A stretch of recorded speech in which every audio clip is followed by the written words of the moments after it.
কাপাসিয়ায় পবিত্র মাহে রমজানকে স্বাগত জানিয়ে দ্রব্যমূল্যের ক্রমাগত ঊর্ধ্বগতি প্রতিরোধ, রমজানের পবিত্রতা রক্ষা, দিনের বেলায় হোটেল রেস্তোরাঁ বন্ধের দাবিতে দেশব্যাপী কেন্দ্রীয় কর্মসূচির অংশ হিসাবে কাপাসিয়া উপজেলা বাংলাদেশ জামায়াতে ইসলামীর উদ্যোগে আজ বৃহস্পতিবার কাপাসিয়া উপজেলা সদরে বিশাল বিক্ষোভ মিছিল ও সমাবেশ অনুষ্ঠিত হয়।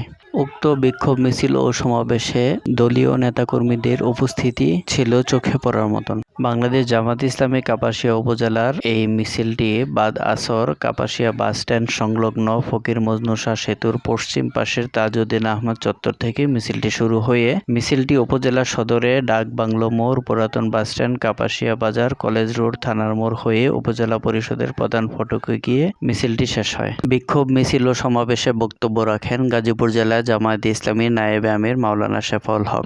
কাপাসিয়া উপজেলার উদ্যোগে আজকের এই মিছিল পূর্ব সমাবেশের সম্মানিত সভাপতি কাপাসিয়া উপজেলার সংগ্রামী আমির জনাব মাওলানা ফরহাদ হোসেন মোল্লা ইতিমধ্যে বক্তব্য দিয়েছেন। থানা সেক্রেটারি, অ্যাসিস্ট্যান্ট সেক্রেটারি সহ উক্ত বিক্ষোভ ও মিছিলে উপজেলা জামায়াত ইসলামীর আমির মাওলানা ফরহাদ হোসেন মোল্লার সমাপনী বক্তব্যের মাধ্যমে শেষ হয়।